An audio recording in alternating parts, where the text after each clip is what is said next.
Bom, gente, vamos lá. Bom dia.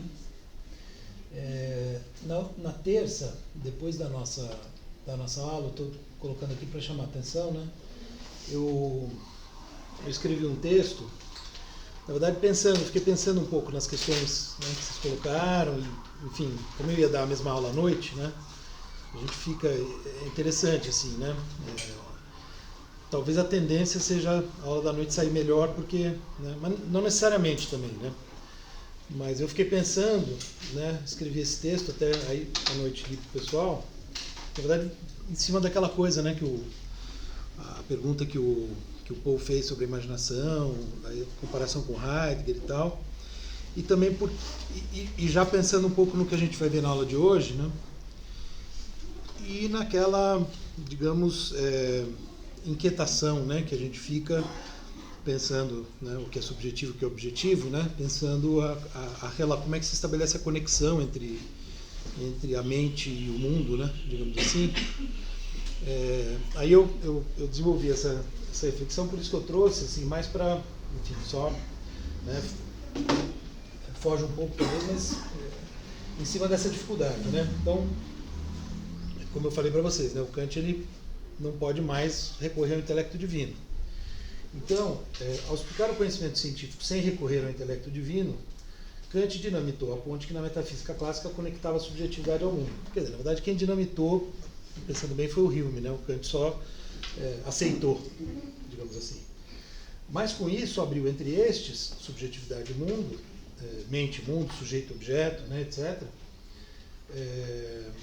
abriu entre estes o abismo que tantos filósofos, a começar pelos seus imediatos sucessores idealistas, Hegel, Schelling, Fichte, tentariam de algum modo superar, sem contudo reerguer a mesma ponte de antes. Digamos, está proibido, né? Regra do jogo, não pode mais usar aquela ponte. Que a empreitada fosse dificílima já o sabia o próprio Kant, ao tematizar o abismo na terceira crítica, como a gente vai ver. E o confirmariam os muitos críticos, a explodir toda e qualquer ponte com que alguém tentasse reconectar os dois lados. O Nietzsche, por exemplo.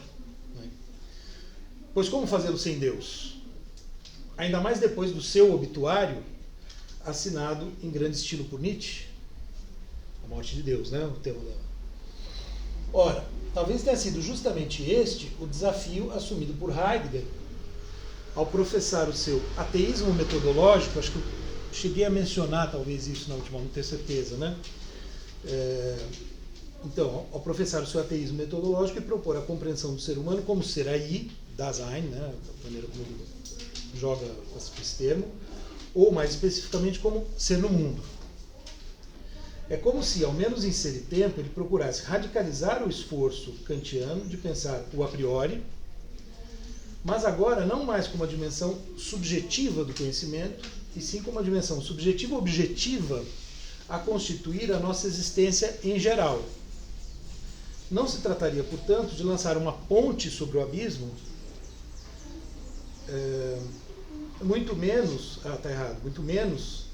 de fechá-lo à força, como teria feito Nietzsche, talvez, pelo menos na leitura do Heidegger, né? Mas sim de reencontrar ou reencontrar a unidade perdida de que a metafísica ocidental se teria esquecido ao cindir-nos nesses dois lados jamais reconciliáveis, que mesmo na autocrítica kantiana da razão, seguiam aparentemente a vigorar como sujeito e objeto. Mas Kant já não estava lá embaixo, no fundo do abismo. Aliás, isso é uma pergunta. Mas Kant já não estava lá embaixo, no fundo do abismo, quando enxergava no imaginário produtivo essa unidade primordial de que nos fala Heidegger. Ao menos seria esta, segundo me parece, a tese forte do Kantbuch, como chamam o livro do Heidegger, o livro do Heidegger sobre Kant, né? O livro sobre Kant, Kantbuch, de 29. O filósofo de Königsberg já teria vislumbrado no esquematismo o movimento de temporalização que o filósofo da Floresta Negra acredita constituir-nos, a nós e ao mundo, uma existência animada, isto é, como vida. Mas, se da temporalidade não podemos dizer o que é, como diz o Heidegger, parece inevitável refazer, agora no fundo do abismo, a pergunta que nos fazíamos lá em cima, sob o medo de despencar. como realmente entender e ou explicar essa unidade primordial entre a nossa mente, conceitos, ideias, imagens, motivações, etc., né, que a gente falou, e o mundo que percebemos sensorialmente. Com originalidade, temporalidade, mas, digamos assim, por baixo dessa origem comum na temporalidade. Como responder a essa pergunta sem sair do ateísmo metodológico?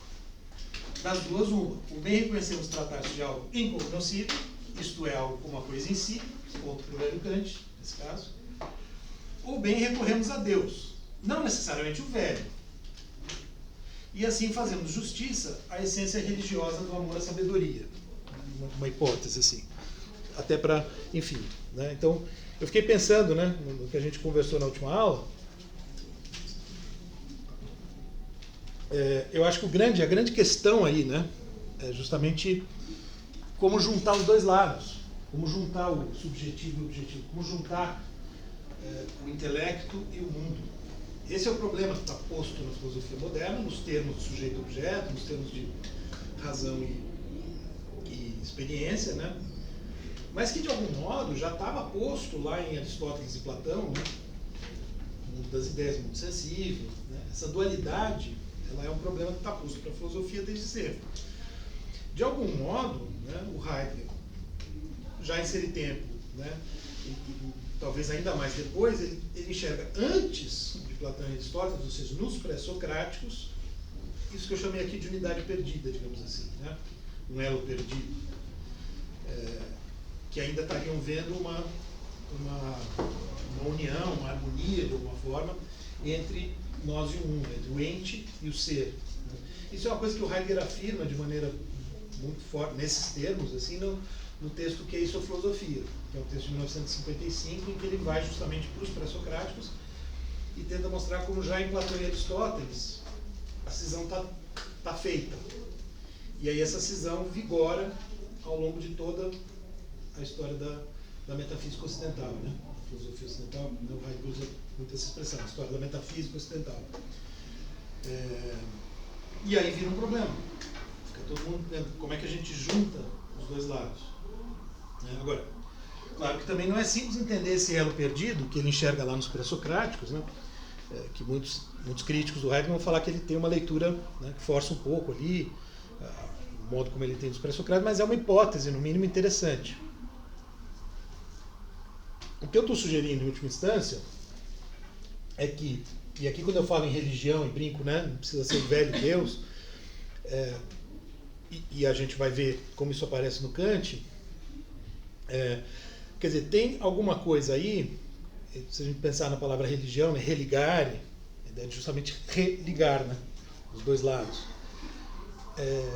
de encontrar essa harmonia que parece perdida. E talvez lá nos gregos, né, um pouco isso, trata-se disso, embora não seja o Deus cristão, evidentemente. Né? Mas enfim, vamos ver então, né, como é que o Kant reage a essa dificuldade. Tudo bem? Se quiserem fazer alguma pergunta. Eu coloquei na pasta, tá? Tá ali na nossa pasta. Né, então aqui eu tinha tentado justamente, né, eu vim por Platão e Aristóteles e tal, para tentar mostrar essa questão. A gente passou por esses slides, né, a questão da imaginação que a gente discutiu na última aula, eu falei da introdução e a gente estava vendo, né, aqui o esquemão geral, digamos assim, né, da crítica da Zampura. Que, aliás, esse é um problema da nossa edição da Vozes, né? Enfim, porque acho que faltou um índice mais completo, né? O sumário ficou muito pequeno, só os principais títulos. É interessante quando o próprio sumário já vem detalhado, mas estamos providenciando uma nova edição com modificações e tal. Que a Vozes, essa coleção, né, que começou no caso do Kant, né, com a crítica da Zampura, que foi publicada em 2012, a princípio eram só os principais livros, né? Foram as 3 críticas, a Metafísica dos Costumes, e mais de um tempo para cá eles resolveram ampliar bem o catálogo, né, de obras do Kant. Então tem muita coisa sendo publicada. né? Eu não estou mais traduzindo, eu traduzia a Crítica da Razão Pura e a Crítica da Faculdade de Julgar. Tem outros colegas aí que estão fazendo as últimas traduções, né? O Bruno Cunha é o que tem feito mais traduções.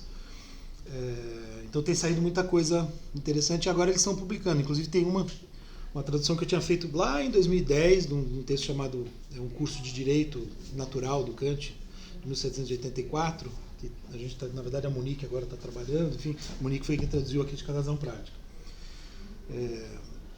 E aí essas últimas obras do Kant têm saído todas elas com um aparato crítico. Né? As primeiras, por exemplo, por embora eu faça algumas notas e tal, não era bem, né, não era o propósito não era fazer uma edição crítica, né, digamos assim. Mas agora estão saindo todas, então, com um estudo introdutório, notas, né, enfim, uma certa padronização na medida do possível, porque tem algumas questões que, né, os tradutores, nós temos divergências, né, em relação a alguns termos, mas, enfim, o projeto está seguindo aí. Então, uma das coisas que a gente tem que fazer quando fizer a nova edição, né, além do estudo introdutório, etc., é um índice completo. Porque é interessante visualizar isso, né? Mas, de qualquer maneira, né, não estaria assim. Né? Então, basicamente, vejam, né, a divisão principal é entre os elementos que constituem, que seriam constitutivos da razão pura, do nosso intelecto, né? Então, vamos dizer, o conteúdo da razão, por assim dizer, e a segunda parte, que é uma parte pequena, que vem lá no final, sobre o método. A doutrina, então, vamos dizer, a parte que a gente vai ver, que nos interessa mais diretamente, né, é a primeira, que a gente vai ver, claro, só um pouquinho, né, que se divide em, né, isso a gente viu, né, eu procurei explicar, enfim, nas últimas aulas, em estética transcendental e lógica transcendental. O que a estética estuda? Sensibilidade. Não confundir com a estética no sentido da filosofia da arte, né, da disciplina da filosofia que estudaria, né, a arte. E aí, como a gente viu também, e a gente vai ler a estética, a gente vai ler a seção sobre o espaço e a seção sobre o tempo, né, seriam as duas formas constitutivas da sensibilidade, justamente. Né? E a lógica transcendental, o que ela estuda? O entendimento, os conceitos, que a lógica tradicionalmente estuda o pensamento, né, como que a gente pensa. E quando Kant faz essa diferença, a gente vai ver isso na introdução da lógica transcendental, entre a lógica geral, a lógica formal tradicional, e isso que ele chama de lógica transcendental, basicamente, né, o que ele está pensando? A lógica ela é puramente abstrata. Então, a lógica, lida apenas com os conceitos, as conexões que a gente estabelece mentalmente. Por isso que ele fala isso no prefácio da segunda edição, como a matemática, teriam evoluído muito rápido, lá atrás já, né, com os gregos, ou, né, enfim, já tinham uma evolução antes, no caso da matemática principalmente, mas enfim, porque lidam apenas com o intelecto. Não tem que dar conta desse problemão do qual eu estava falando, que é a conexão entre o intelecto e o mundo. Ora, o que o Kant pretende fazer na lógica transcendental é dar conta do nosso pensamento do mundo. Então, é justamente essa tentativa de conectar, né, o entendimento, o pensamento com os objetos do mundo. Esse é o objetivo, em linhas gerais, da lógica transcendental. Que aí se divide em analítica transcendental, né, que seria, vamos dizer, uma análise dos conceitos e princípios que constituem, né, com os quais a gente opera no pensamento do mundo. Né, e aí a gente já viu, né, em linhas bem gerais, né, como é que a gente, por exemplo, constitui objetos, né, aquele desenho meio esquisito, né, que eu fiz, né, mas, enfim, o eu constituindo objetos, né, que seria um assunto aqui da analítica dos conceitos, da dedução das categorias, onde o Kant tenta mostrar como se dá essa articulação entre a nossa mente, né, como um foco perspectivador, né, digamos assim, constituindo objetos e relações entre objetos, e o esquematismo, onde se articulam espaço e tempo, né? E aí se dá essa, né, o que eu coloquei no texto ali, a animação das coisas, né? Seria justamente a temporalização. Isso aparece já na analítica dos princípios, e o sistema dos princípios vai conter regras que são válidas para a experiência. Portanto, a gente vai ver em seguida, né? Já estão, vamos dizer, já é a gente organizando o mundo, digamos assim. E o que é dialética transcendental? Bom, a dialética é uma palavra, né? Claro, dos vários conceitos filosóficos que têm muitos sentidos e variam ao longo do tempo. A dialética é um caso bem sui generis, né? Porque ela vai tendo diferentes sentidos ao longo da história da filosofia, né? Então tem um sentido em Platão, tem um sentido diferente em Aristóteles, tem outro na filosofia medieval, no Kant tem outro, no Hegel tem outro, do Marx parte do Hegel, mas enfim tem as suas peculiaridades, as suas diferenças, enfim. Então, talvez de um modo geral, assim, uma coisa que está sempre presente na noção de dialética é, vamos dizer, a contraposição, né, contraposição de posições, enfim, né, a oposição de argumentos contrários, né? Então, no Platão você tem a coisa do diálogo, por exemplo, né? Só que no Kant, digamos, né, essa estrutura, digamos, dialógica, ela vai aparecer e constituir um problema, né, digamos assim, justamente quando, aquilo que eu já mencionei, quando tem a experiência, tem esse entorno da experiência feito de princípios, conceitos, etc., né, que seriam os pressupostos que permitem organizar a experiência. Mas o que acontece?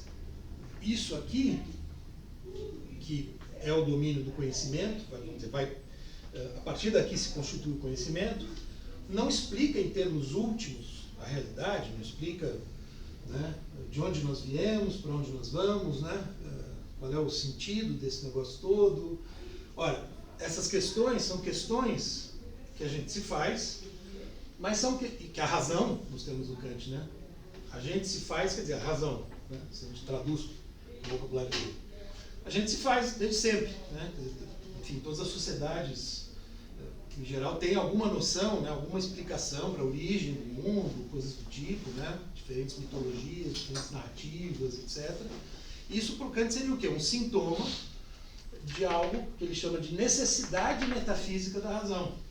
No sentido de que nós somos levados a pensar nessas questões. Por exemplo, né, uma primeira causa. Tem um começo, tem uma criação. Quando a razão vai para esse período transcendente, né, como eu falei para vocês, né, a diferença entre transcendental e transcendente, quando a razão faz esse movimento, o que acontece? Ela coloca hipóteses, né, ou ideias, nos termos do Kant. Ele usa, assim como ele pega o termo categoria, ele pega do Aristóteles, o termo ideia ele pega do Platão. Ele dialoga com ambos. Então, ideias como, por exemplo, a ideia de Deus, que seria um modo de responder algumas perguntas dessas, né? Inclusive, por exemplo, né, a origem, seria o Criador. Ocorre que, postas as ideias da razão, uma vez que nós não temos como verificar na experiência se essas ideias são válidas, que é o que constitui de fato o teste de validade, o teste de verdade das teorias.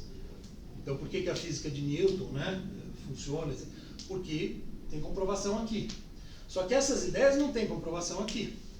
Né? Então, a gente pensa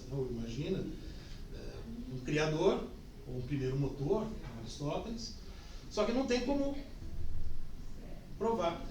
Então, não dá para provar nem que sim, nem que não. Dada a ideia, pode ser que sim, pode ser que não. Isso faz o quê? Faz com que haja um permanente debate, aquilo que a gente vai chamar de antinomias da razão. quando nas antinomias, como é que ele faz? Ele coloca lado a lado a tese e antítese. O sentido de dialética no Hegel tem a ver com isso, né? Só que no Hegel vai ter a síntese, que não tem aqui.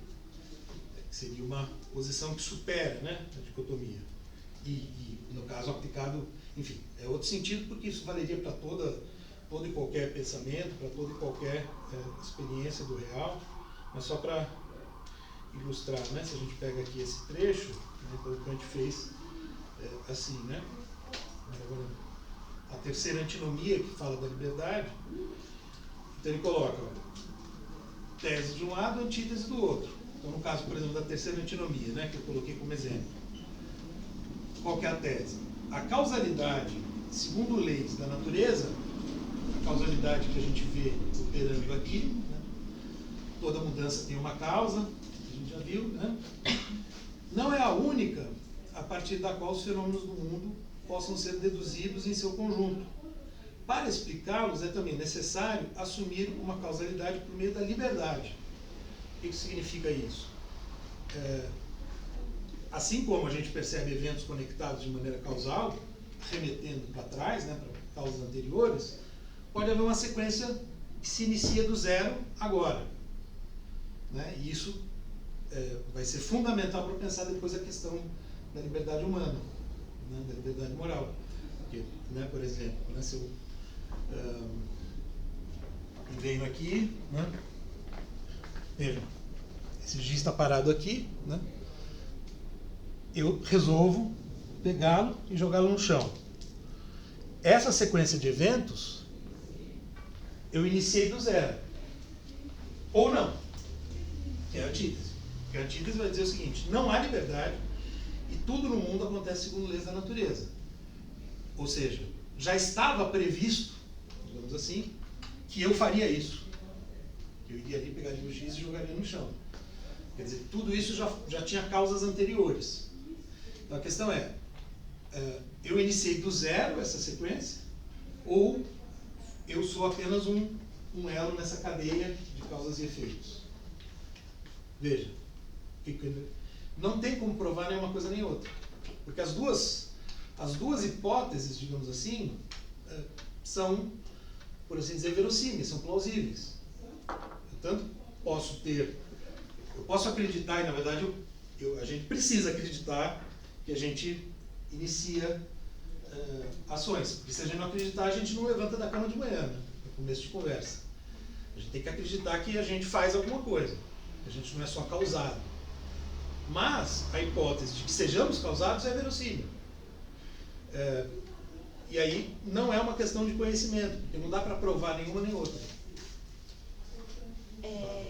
Pode, então, hoje a ciência, né, esqueci o nome das possibilidades, existe. De possibilidades de Weisstein, esqueci o nome. Existe como possibilidade. Não. Esqueci o nome. Ela existe como uma possibilidade.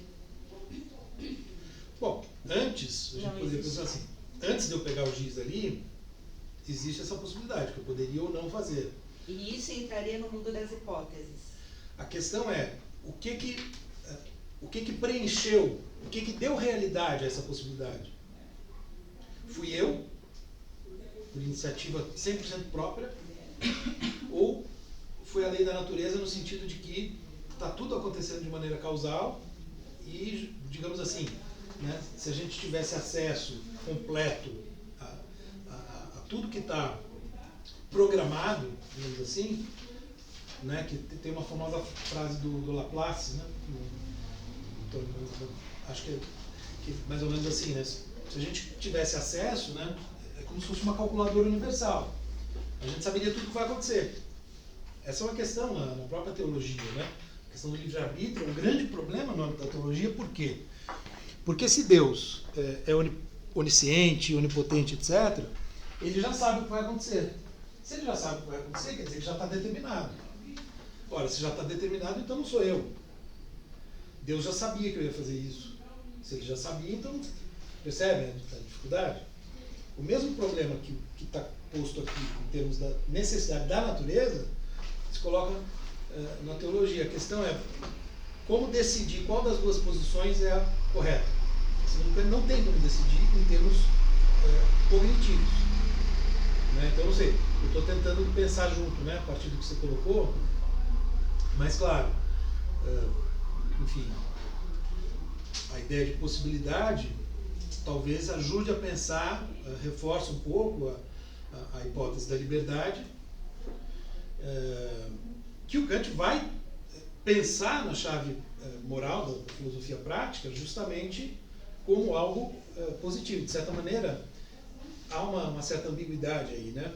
Mas, enfim, em alguns momentos ele afirma que nós conhecemos, quer dizer, a liberdade acaba sendo provada, digamos assim, pela moralidade, pelo fato de que, enfim, mas isso nos levaria a minúcias, assim, né, de um raciocínio posterior.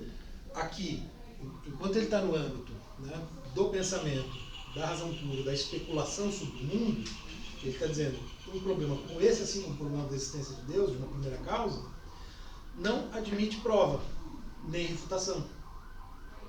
Então o problema fica sem solução. Né? Então ele vai, né, quer dizer, aqui você tem a tese e a antítese, aí tem uma tentando as provas, entre aspas, né? A tese e a antítese tentando, né, quer dizer, o argumento das duas sendo desenvolvido, e depois, né, então segue, depois ele faz um comentário a cada uma das antinomias. Né? Enfim, isso para ilustrar a ideia, né, de que é como se ele estivesse dizendo, olha, tem um diálogo possível aqui, né, um debate possível entre duas posições, que é próprio da razão, e quando ele fala em razão está falando do ser humano, e que não tem solução. A gente poderia pensar, né, Deus existe ou não? Vamos botar um religioso e um ateu para discutir, né, sei lá, vão sentar no bar à noite, vão, né, ficar discutindo isso. Podem passar a noite inteira discutindo. Um vai convencer o outro, digamos assim. Um vai convencer o outro no sentido de provar que está certo, porque não tem como. Então são, na ideia de antinomia, né, como se fosse um beco sem saída. São situações, um paradoxo, uma aporia, não tem solução. Então, o que o Kant examina aqui, por isso que ele chama a dialética de lógica da ilusão. Aqui você tem uma lógica da verdade, e aqui uma lógica da ilusão. No finalzinho da analítica tem uma imagem que o Kant não é muito... Ele tem, né? Tem as metáforas, né? Mas ele não é como Nietzsche, assim, que é uma metáfora, sei lá, 15 metáforas por página, né? Mas tem uma que é célebre, né, no final da analítica, em que ele... vou pegar aqui.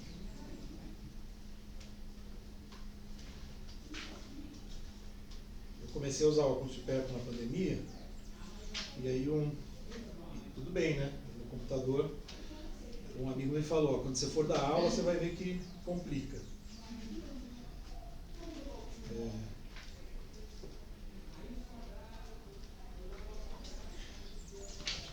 Acho que é mais... Peraí. Enfim...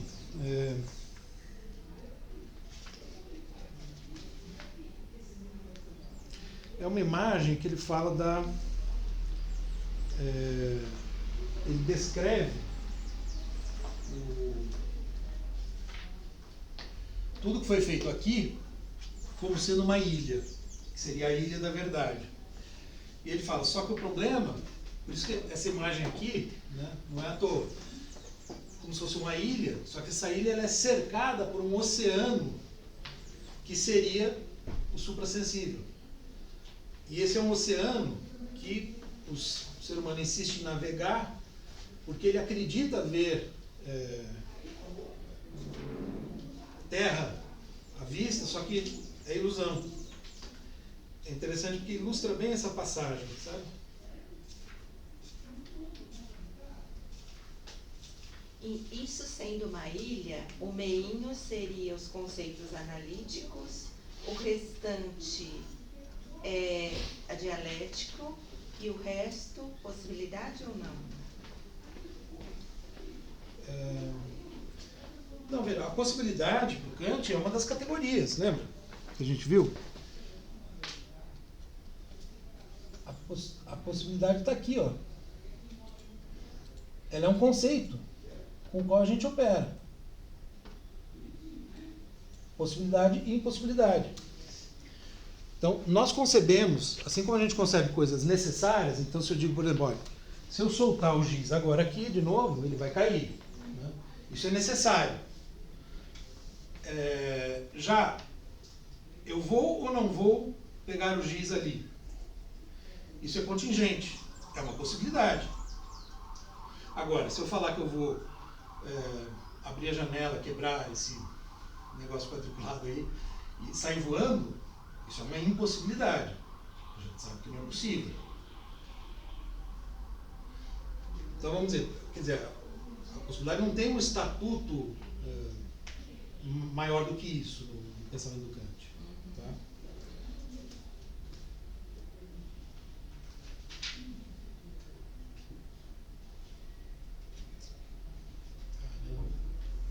Estou achando. Isso é mais fácil achando. Aqui é uma imagem bonita. Eu não tinha pensado em citar, mas agora tinha me ocorrido.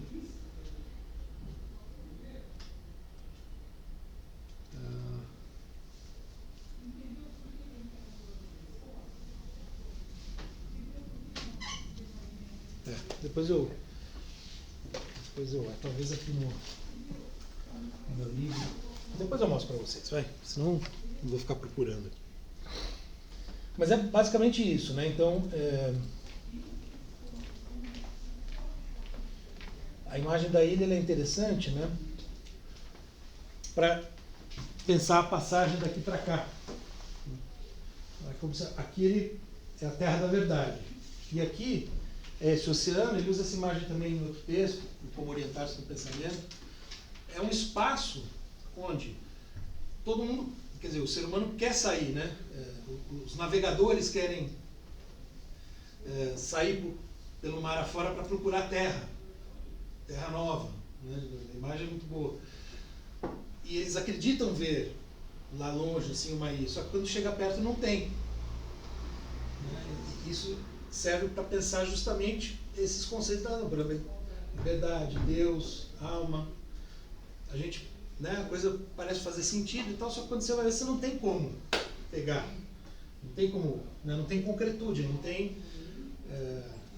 portanto, mesmo não tem estatuto de verdade como os conhecimentos da física.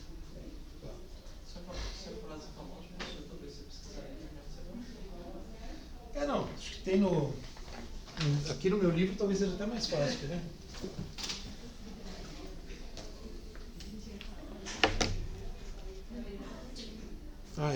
Já sei. Na verdade, mais fácil do que isso.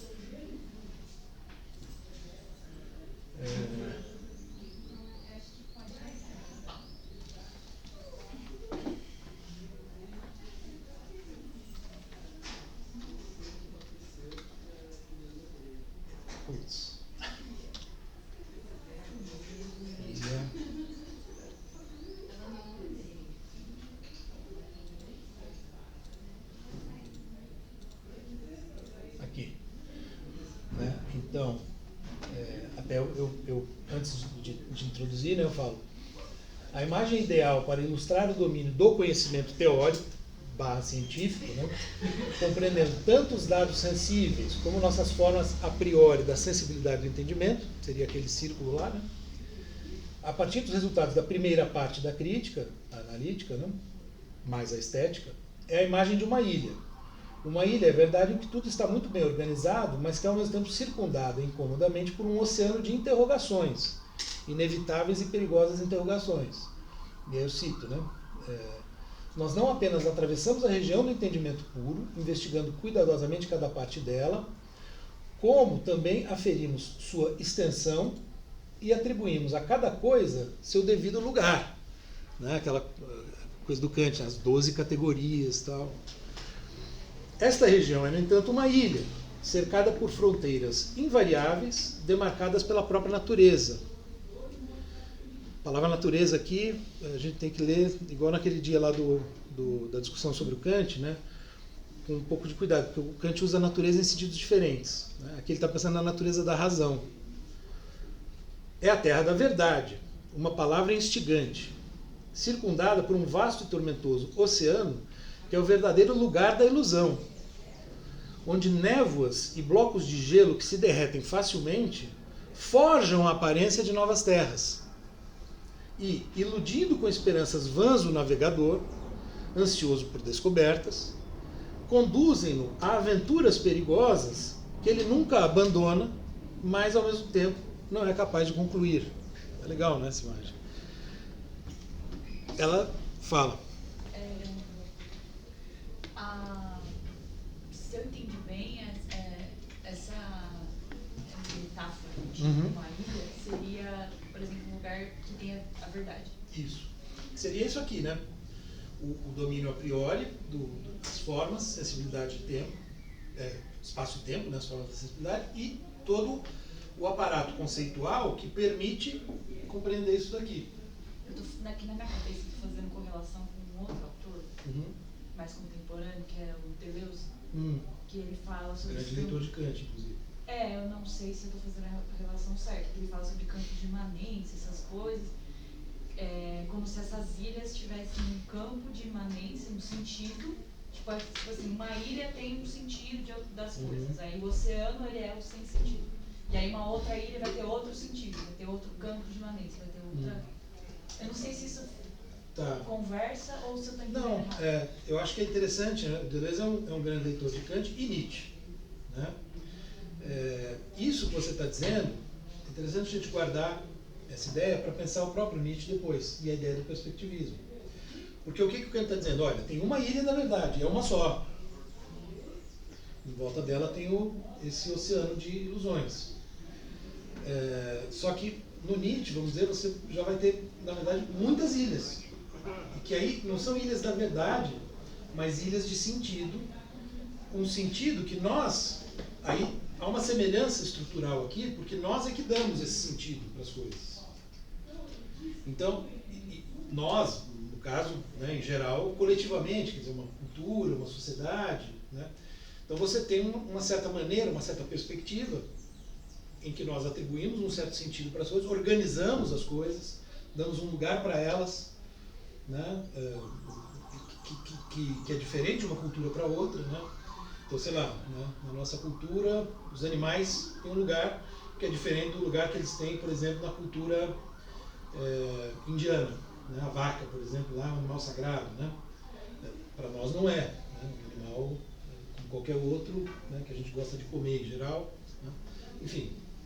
Mas então dá para dizer, por exemplo, que o Kant está partindo da ideia de que existe uma verdade, e o Nietzsche vai dizer que existem várias verdades. Exatamente. E o Deleuze vai, de certa maneira, vamos dizer, ele vai acompanhar o Nietzsche nisso. Mas, professor, essa questão de ter uma verdade e outras verdades não é aquilo que ele tenta dizer entre conceito e princípios? Não. Não, porque os conceitos e os princípios, na verdade, atuam conjuntamente para organizar a experiência. Os princípios são formulações mais elaboradas, que já supõem os conceitos, mas que servem junto para articular a experiência de uma maneira que seria a única maneira válida. Professor, não seria dialética transcendental a ideia de a gente pensar em falsos problemas, no sentido de que não conseguimos chegar em lugar nenhum? Então, veja, é interessante, né? Ela falou do Deleuze, você está falando de falsos problemas, que é uma coisa, por exemplo, que o Círculo de Viena, né? Os autores do Círculo de Viena, o Carnap, o Wittgenstein, só que o Wittgenstein é mais complexo. Mas o Carnap, né? E outros ali vão falar que isso são falsos problemas. Não faz sentido colocar esses problemas. Só que o Kant está dizendo o seguinte, nós não conseguimos não colocar esses problemas. Está inscrito na natureza humana. Entendi. Eles vão dizer, não está. É uma questão, o Wittgenstein, inclusive, né, tem uma ideia de terapia filosófica, que é uma terapia para a gente se livrar dos falsos problemas, para a gente conseguir passar sem eles, digamos assim. É um pouco mais complicado, assim, porque isso me lembra uma discussão do Wittgenstein, né, enfim, com o Carnap, sobre o Heidegger. Né, porque o Círculo de Viena tem uma posição, né, tentou mostrar o Carnap, detona o Heidegger, né, pega a conferência dele que é metafísica, ele escreve um texto assim, falando, olha, tudo isso que ele está falando não tem sentido nenhum.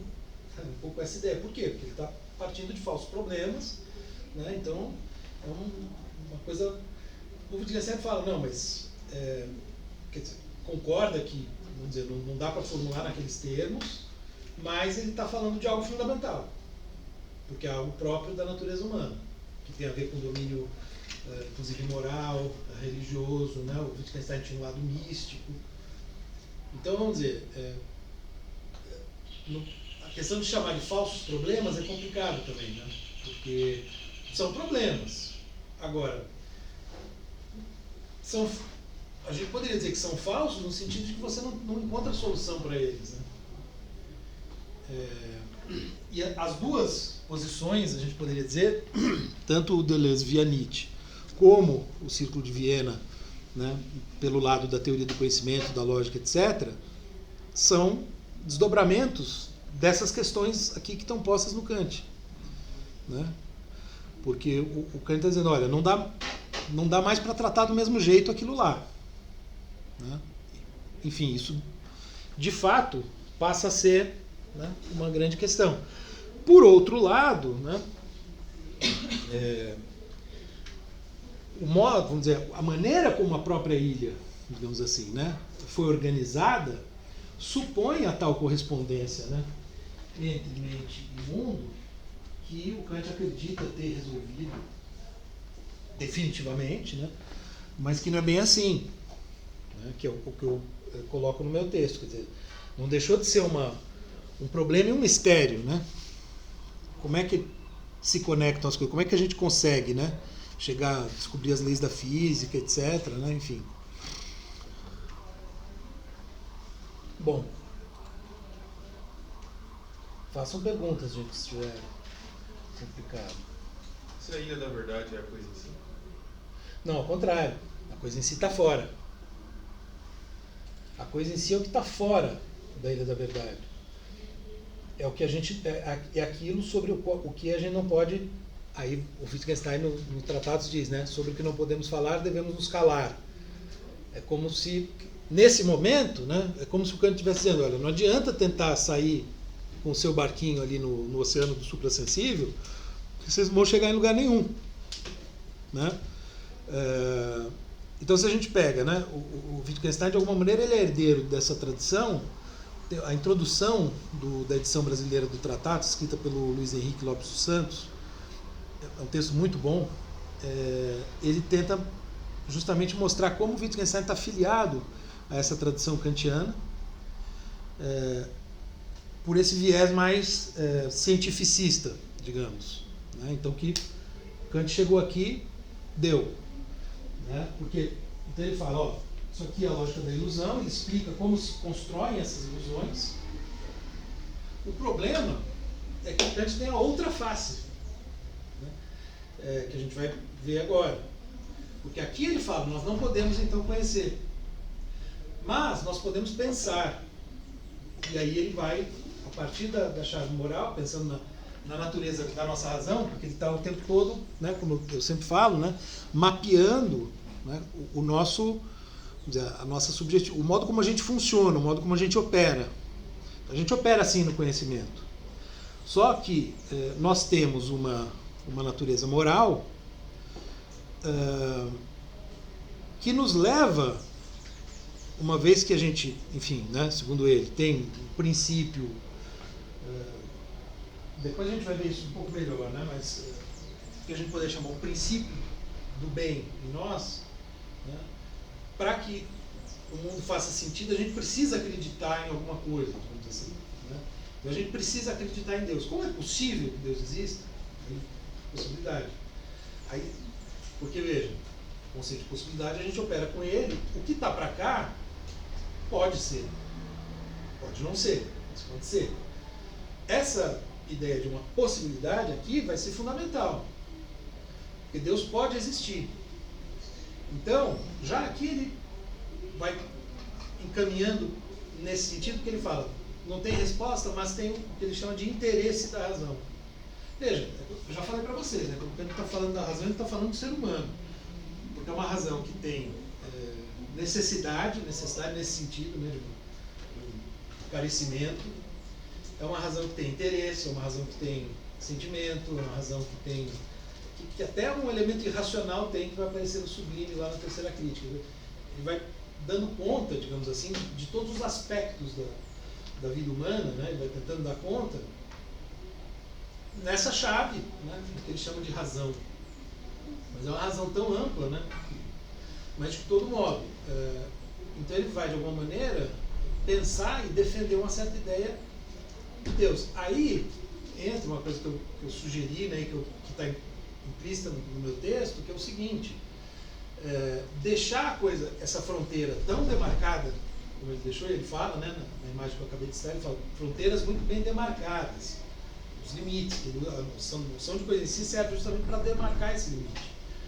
Ao demarcar tão estritamente, e manter isso aqui como um campo de possibilidade inteiramente indeterminado, quando ele vai depois pensar, a partir de uma certa concepção moral, ele vai preencher com uma certa acepção de Deus e alma, que aí o Nietzsche, por exemplo, né, outros autores vão criticar, dizendo: por que tem que ser o Deus cristão? Por que não pode ser outro Deus?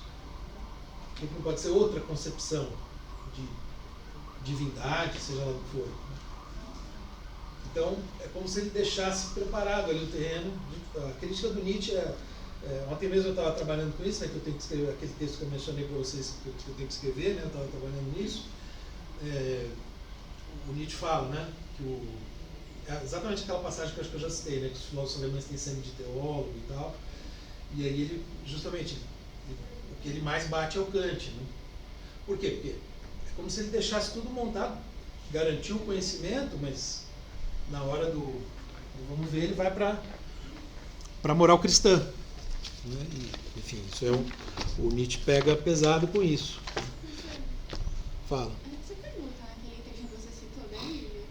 Posso? Eu queria perguntar se, bom, talvez, eu não sei, mas tipo, parece dialogar bastante com o começo do prefácio da primeira edição, em que ele fala que a razão se põe perguntas que são postas pela sua própria natureza, mas ela não consegue responder. Isso. E, enfim, quando a razão ultrapassa os limites da experiência, que é a pedra de toque, ela se perde e começa a postular coisas que perdem esse firmamento, que é a experiência. Uhum. Aí eu ia perguntar se esse é o critério que determina a demarcação entre a Ilha da Verdade. Sim, sim. Por isso que a noção de coisa em si é fundamental, porque aqui estão os fenômenos. O que são os fenômenos? São os objetos tal como nós os percebemos, ou seja, os objetos da experiência. Então, para eu poder considerar o verdadeiro, eu tenho que ter algum lastro na experiência. Então, nesse ponto, vamos dizer, no que diz respeito ao conhecimento, o Kant ele pega a posição empirista e leva muito a sério, né? É forte, vamos dizer, uma posição bem empirista, né? Mas eu penso, um professor me falou uma vez que tipo, é uma experiência condicionada, em oposição ao incondicionado. Porque Também. Eu achei essa metáfora muito boa. Ela é condicionada por certas condições, Isso. enquanto aquilo que talvez não possa ser conhecido é incondicionado. Porque não sei se é uma boa caracterização essa. Não, sem dúvida. O Kant usa muito a palavra incondicionado também para ser. Porque, veja, é o exemplo que eu dei, né? Tudo parece condicionado por causas anteriores da natureza, né? Não, Ora, se eu agir livremente, isso significa que a liberdade não é condicionada. Ela seria incondicionada. E a liberdade é uma das três ideias do suprassensível: liberdade, alma e Deus. Sim, mas eu não estava pensando condicionada nesse sentido. Eu estava pensando condicionada, a experiência condicionada de uma certa forma, por categorias, formas puras da sensibilidade, conceitos. Então, e existe uma esfera incondicionada que... Isso. Mas a liberdade faz parte dessa esfera incondicionada. É isso mesmo. Faz parte desse... A causa, a noção de causa é uma das categorias principais um dos princípios, né, eu vou mostrar em seguida, que condicionam a experiência. Então, tudo é condicionado por conexões causais. Sim, sim. Então, a causalidade ela é um dos condicionantes, uma das coisas que condicionam a experiência. Quando eu penso a liberdade justamente se contrapõe à causalidade por ser incondicionada. Quando eu decido fazer algo, eu estou decidindo do nada, digamos assim, né? O exemplo dele levantar da cadeira, bem, né, esse tipo de coisa. Mas, veja, na terceira seção da Fundamentação da Metafísica dos Costumes, né, um texto que ele discute isso de uma maneira interessante. Ele vai lá, a mesma ação, como essa, de pegar o giz e jogar no chão, pode ser explicada dos dois jeitos. São duas explicações, duas hipóteses explicativas, aí é que está o ponto, que ele vai tentar mostrar, que não se excluem, que não se contradizem necessariamente. Quer dizer, por um lado, eu estou dentro dessa experiência condicionada, né? Quer dizer, eu consigo fazer isso porque eu tenho braço, mão para ir lá, né? Quer dizer, tem todo um conjunto de condicionantes fisiológicos que me permitem ir lá pegar o giz e jogar no chão. Mas, ao mesmo tempo, eu também posso explicar como uma decisão livre. Ele vai chamar então isso de dois pontos de vista. Depois eu vou falar mais disso quando eu estiver pensando a própria influência do Kant no Nietzsche via perspectivismo, né? Porque para o Nietzsche também a liberdade é um problema. Porque muitas vezes o Nietzsche parece... o Nietzsche é, claro, bem mais ambíguo, né, do que o Kant, mais multifacetado, fragmentado, é um pensamento errante, né? Ele está tentando, né, aqui ele deixa tudo certinho, né, cada coisa no seu lugar, como ele falou. Né? No Nietzsche não funciona assim. Então muitas vezes parece que o Nietzsche está descrevendo as ações, porque o Nietzsche tem um pezinho no positivismo ali, né? Na segunda fase, no humano demasiado humano, ele vai forte para a ciência. Então muitas vezes parece que ele está descrevendo, olha, a liberdade é uma... Aliás, ele fala muitas vezes, ele critica a noção de livre-arbítrio, liberdade, etc. É uma ilusão. Mas, ao mesmo tempo, né, isso é uma coisa que eu problematizo bastante na minha tese, né? Várias noções com as quais ele opera supõem algum tipo de liberdade, né? E aí tem várias discussões sobre isso, né? Enfim. Como pensar essa noção de liberdade no Nietzsche, né? Ele define, tem um parágrafo no Crepúsculo dos Ídolos que chama Meu Conceito de Liberdade. Ele caracteriza a liberdade como luta, enfim. Tem toda uma peculiaridade, né? Mas essa contraposição entre liberdade e condicionamento causal coloca em jogo essa questão do incondicionado, que vale para uma ação humana e vale para pensar o começo do mundo. Né? Porque tudo está condicionado por causas anteriores, ou bem isso volta ao infinito, ao regresso ao infinito, ou tem uma primeira causa, e essa primeira causa seria incondicionada. Ela não é condicionada por nenhuma causa anterior. A noção de incondicionado tem a ver com isso, né? Agora, acho que você também está tentando pegar o seguinte sentido, né? Nós condicionamos, né, a experiência. E aí, de fato, nós condicionamos.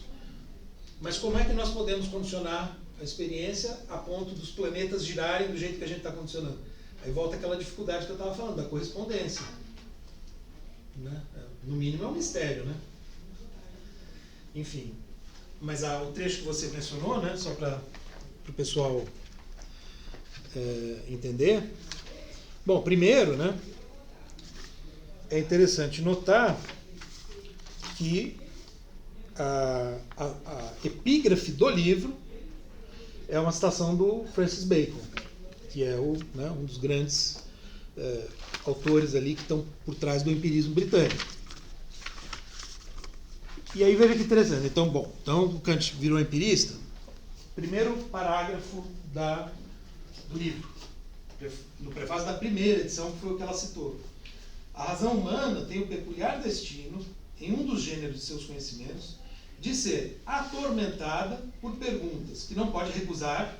Então, né, de falsos problemas, no caso, aqui não daria para sustentar, porque ela não pode recusar, posto que lhes são dadas pela natureza da própria razão, mas que também não pode responder, posto ultrapassarem todas as faculdades da razão humana. Então, ao mesmo tempo não pode recusar, mas não pode responder, ou seja, é uma aporia, não é um paradoxo. Então, você acha que essa natureza da razão é o aspecto livre da razão? Eu penso, não sei, espontâneo livre. Sim, ele vai caracterizar a razão como espontânea, isso vai ser fundamental, né, inclusive para pensar a liberdade. Não sei se é isso, assim, mas eu sempre penso nisso. Só que há uma ambiguidade aí, porque o tempo todo ele chama isso aqui de experiência, né? Isso aqui de natureza. A experiência é a natureza. Mas quando ele fala da natureza da razão, ele não está falando dessa natureza. Sim. Está falando da natureza da razão, mas que raio de natureza é essa, né?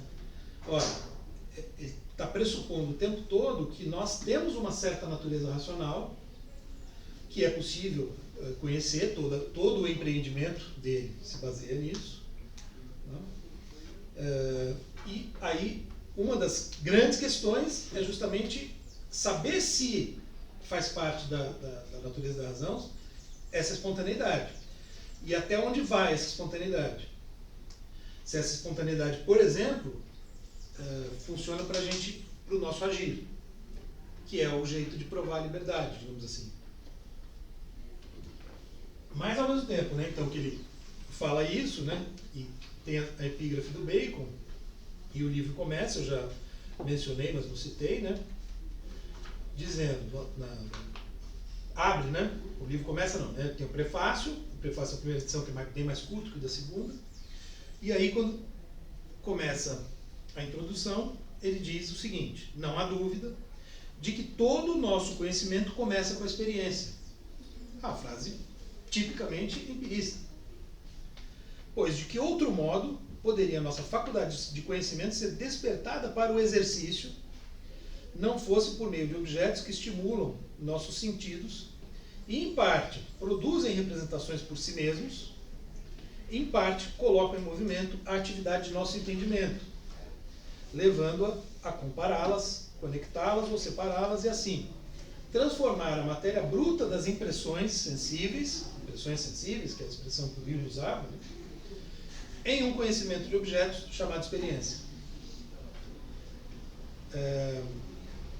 No que diz respeito ao tempo, ele grifa isso, no que diz respeito ao tempo, portanto, nenhum conhecimento antecede em nós a experiência, e com esta começam todos. Então, ele parece estar, né, dando toda a razão para o empirismo, na primeira, no começo, e nessa última frase. Mas se a gente interpreta bem o meio do parágrafo, né, o que ele está dizendo? O que os sentidos fazem? Né? O que as impressões sensíveis fazem? Despertam a nossa faculdade de conhecimento para o exercício. Então, quer dizer, a faculdade de conhecimento está aqui adormecida. O sentido desperta. Mas se não houvesse a faculdade de conhecimento, não teria o conhecimento. Não é um pouco isso? Professor, mas você acha que é uma temporalidade, digamos assim, lógica? No que diz respeito ao tempo, essa frase é o tempo cronológico. Ele está dizendo assim, para cada é a experiência que desperta. Do ponto de vista lógico, o a priori, né, os conceitos são anteriores à experiência. Porque o modo como o conhecimento se estrutura é a partir deles. Então, mas existe a possibilidade de uma experiência não estruturada, existe a possibilidade de uma experiência não estruturada, tipo uma experiência anterior, temporalmente, cronologicamente anterior, ou é só um... Essa é uma excelente pergunta. Então esse é todo um debate, né? O Kant, nos Prolegômenos, que é aquele livro que eu já mencionei, que ele escreve 2 anos depois, né, da primeira edição, em 1783, ele faz uma distinção interessante, que depois ele abandona, entre juízos de experiência e juízos de percepção, em que ele está pensando nesse problema, porque ele está dizendo o seguinte, olha, né, no juízo de percepção eu ainda não estou estruturando cognitivamente, digamos assim, né, a minha percepção. No de experiência, sim. Então haveria aí uma gradação, né? O de percepção seria essa experiência num sentido mais bruto, né, digamos assim. Onde que é, professor? Desculpa. O livro chama Prolegômenos a toda a metafísica futura, parará, parará, parará, um título grande, né? E na terceira crítica, ele não retoma essa distinção, mas retoma uma certa contraposição entre a natureza em geral e a natureza em sentido estrito, que seria essa, né? Ele não usa exatamente essa expressão, mas enfim, a natureza que corresponde à experiência, que é essa que está estruturada no conhecimento da física matemática, especificamente. Tem uma natureza em sentido mais amplo, que ele vai, digamos assim, ser levado a identificar e reconhecer lá para dar conta da biologia, do estudo do organismo vivo. Porque aqui, digamos, não há uma explicação satisfatória para o fenômeno vida no âmbito da física. Aí, para dar conta do fenômeno vida, ele vai precisar alargar de novo. Ou seja, há uma tensão aí em torno disso, né? Mas por isso mesmo que a pergunta foi boa, porque é uma pergunta que o próprio Kant, né, se fez o tempo todo. Né? Está implícita na questão. Aqui, parece, né, que assim, essa imagem ela dá a impressão assim, olha, isso aqui está garantido, é a verdade, acabou, ponto final, isso aqui é só ilusão, só que a coisa não é tão simples. Enfim, então, agora, né, vamos falar um pouco da dialética, né?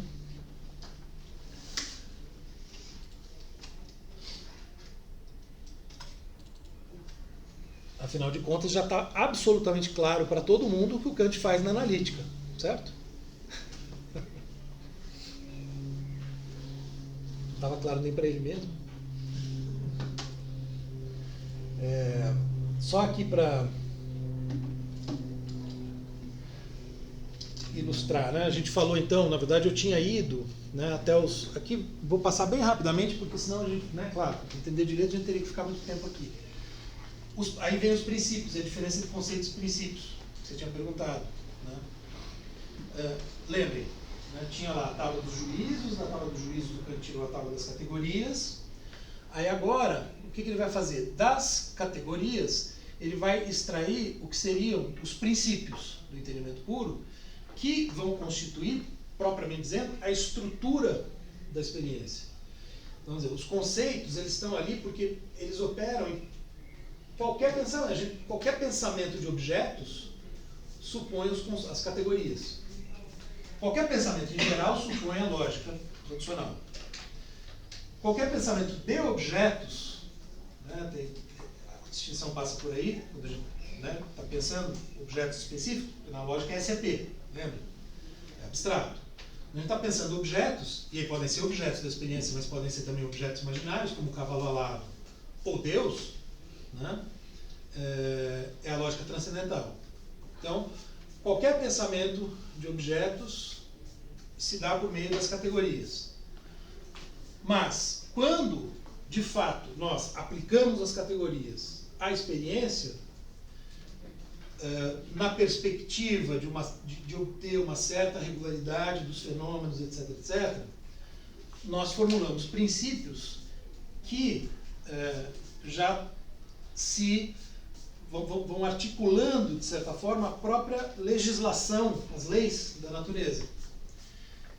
Então, e aí o Kant, seguindo o esquema, né, vai falar em axiomas da intuição, antecipações da percepção, postulados do pensamento empírico em geral e analogias da experiência. Então, isso mais para dar um exemplo, assim, de como, digamos, né, então se a gente quiser pensar aqui, né, tem os conceitos em geral e os princípios em que, de fato, né, a gente está articulando a experiência, fazendo ciência, em outras palavras. Né? Então tem algumas regras, princípios, que são observados. A ciência funciona assim, né? Lembre-se, o Kant está olhando para a física, matemática da época, para a ciência, para a física de Newton, e está tentando explicar como funciona. Então, o que seriam? Né, eu dou um exemplo de cada aqui. Lá eu coloquei 3, mas em todos os fenômenos, o real, que é um objeto da sensação, tem quantidade intensiva, isto é, um grau de mais ou menos calor, mais ou menos frio, mais ou menos coloração, essas gradações de intensidade. Axiomas da intuição. Todas as intuições são quantidades extensivas. Vamos dizer, o Descartes tentava explicar só por aqui. O Kant está falando não. Ele está dando conta de extensão e seria, né, intenção, né, no sentido de intensidade. Né? Por quê? Todas, né, e isso está ligado às noções quantitativas. Né? Tudo que a gente vê no espaço, na primeira aula, né, quando a gente estava falando, acho que alguém mencionou a extensão, todas as coisas têm uma certa extensão, né, que a gente pode medir, comprimento, largura, etc. Então vejam, mas são regras, né, que vão articulando a experiência. Né? E aí vê, o que concorda com as condições formais da experiência é possível, noção de possibilidade. Né? Bom, então, é possível, talvez o Kant dissesse que não, né, no conhecimento da época, né? Mas é possível pegar uma nave e ir para o espaço, ir para a Lua? A gente sabe que sim. Por quê? Porque a experiência permite. Agora, eu sair voando com meus braços, não é possível. É possível a gente voar, construiu, né, desenvolveu a aviação. Só que aí com máquinas, né? A gente né, não tem como.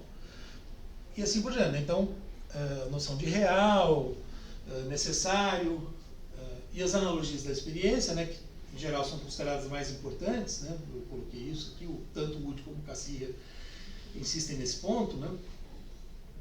A experiência só é possível, isso é o princípio geral aqui, né, por meio da representação de uma conexão das percepções. Então, desde lá de antes, né, eu já estava apontando para o fato de, e nessa citação que eu fiz agora, né, do comecinho lá do primeiro prefácio, a gente viu como ele fala em comparar, ou seja, a gente está sempre relacionando, conectando, né, as percepções. Isso é o que constitui. Eu poderia pensar o seguinte, de alguma forma, né, os animais, eles têm percepções, evidentemente, né, inclusive às vezes mais aguçadas, né, o cachorro, por causa do olfato, da audição, mas eles não conectam mentalmente essas percepções. Isso até, enfim, um objeto de discussão também, né, aquela coisa, os experimentos que são feitos com alguns primatas, né, a coisa de, eu me lembro de um pelo menos, né, que ficou célebre, que tem o cacho de banana e o banquinho longe, né, e tinha uma espécie lá qualquer que conseguiu mentalmente, quer dizer, ele pensou e falou, se eu colocar esse banquinho aqui, eu alcanço a banana. Né? Isso mostra o quê? Então, algum tipo de conexão ele faz. Né? Mas, a princípio, né, é uma exceção, é um caso excepcional. Né? A gente está o tempo todo conectando. Né? E é isso que vai constituir o conhecimento. Né? E aí aquelas noções, né, elas vão se articular em termos da experiência. Então, a modificação dos fenômenos permanece, né, toda modificação permanece a substância. Né, e o seu quanto na natureza não é aumentado nem diminuído.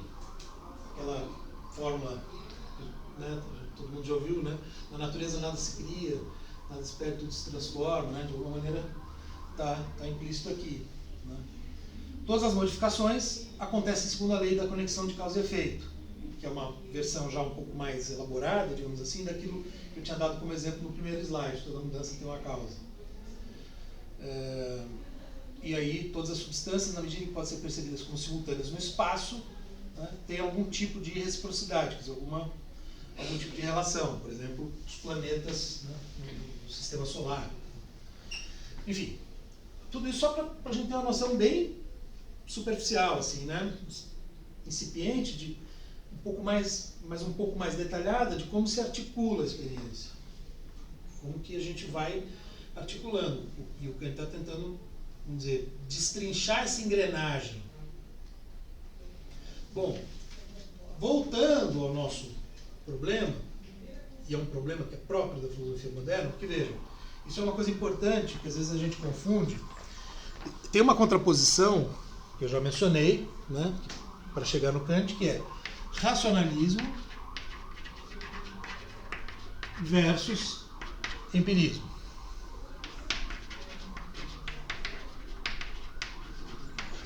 Só que tem uma outra contraposição forte na filosofia moderna, que é entre idealismo e realismo. São contraposições diferentes. Por quê? Eu posso ser realista e racionalista, e eu posso ser empirista e idealista. Porque o que é? O que essa oposição diz? Idealismo e realismo. Qual é a questão que está em jogo aqui? Se eu digo que um filósofo é idealista, Berkeley, por exemplo, é considerado o mais idealista de todos e é um empirista, por sinal. O que significa isso? Que para o idealista não apreenda a necessidade do objeto, mas a maneira como ele se apresenta. É mais forte do que isso, digamos assim, né? Eu penso que uma realidade ideal condiciona a realidade material, constitui. É mais forte do que isso, porque veja, o que está na base dessa contraposição? Aquela forma como Descartes problematizou a existência do mundo material. Lembra que eu mencionei Descartes?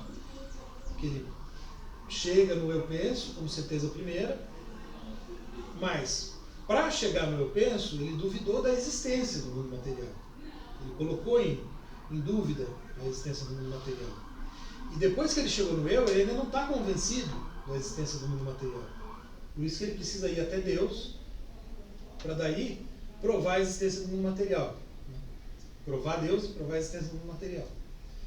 Como essa prova via Deus, né, não foi muito persuasiva, o problema da existência do mundo material foi herdado pelos filósofos posteriores. Né? Então,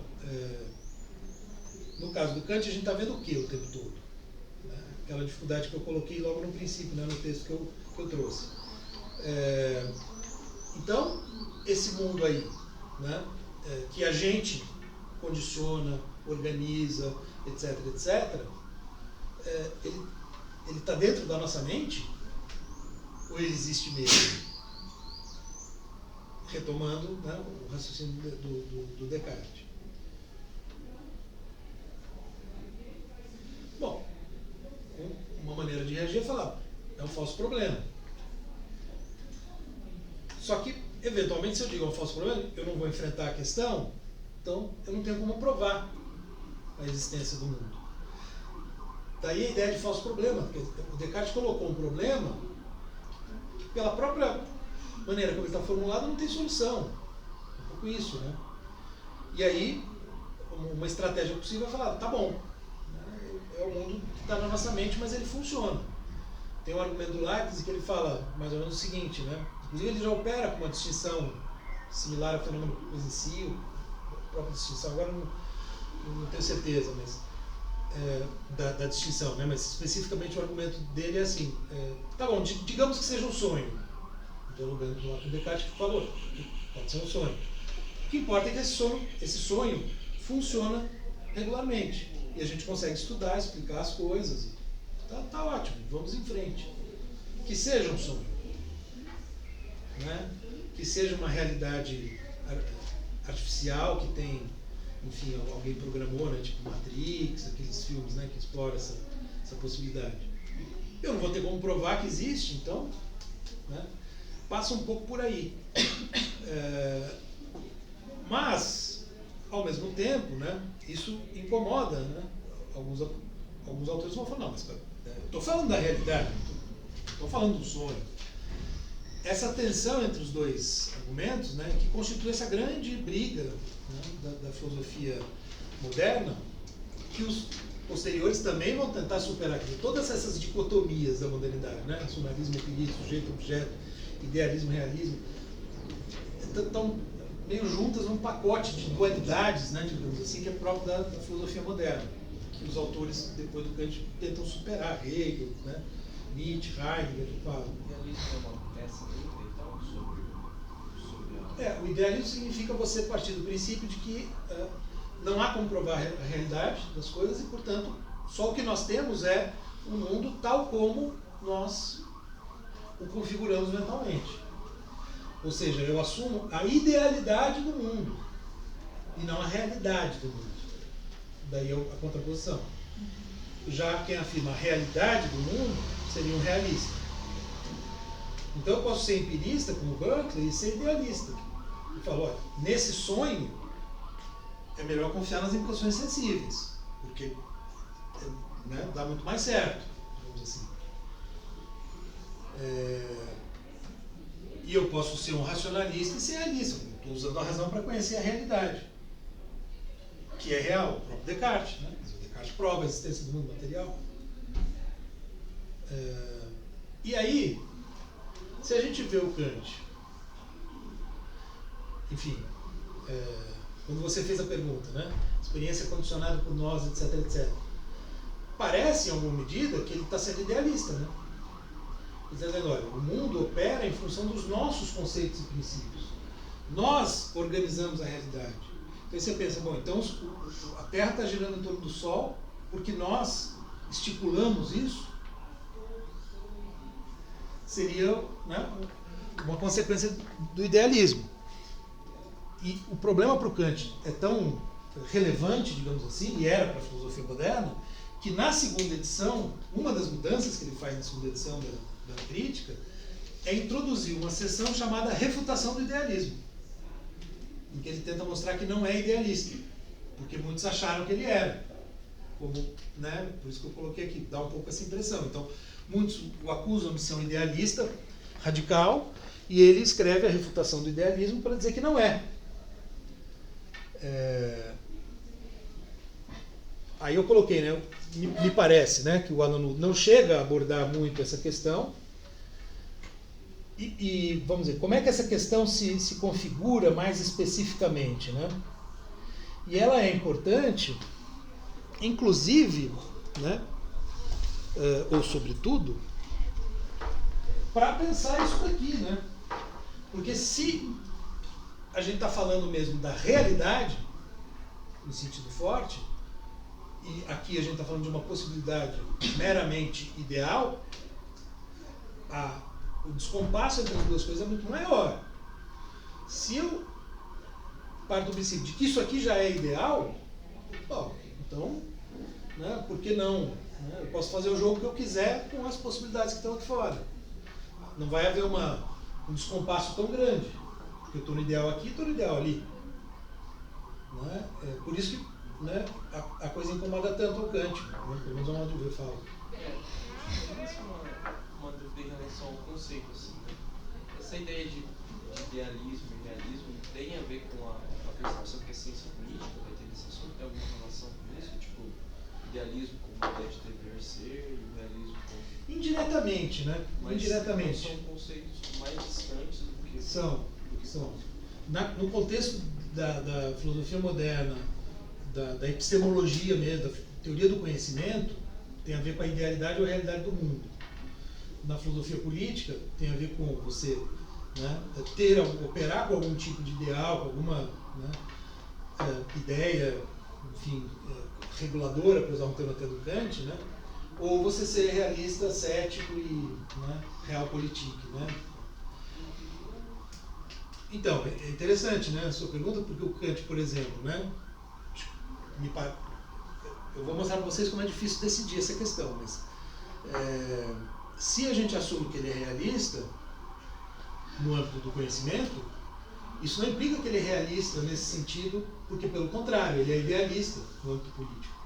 E aí nesse sentido mesmo, porque ele assume que a partir da nossa natureza moral, então, nós temos uma certa maneira de pensar a história, né, e o modo de pensar a história, a partir do dever ser, é com uma ideia reguladora da qual a humanidade vai se aproximando gradativamente, né, ou deveria se aproximar gradativamente.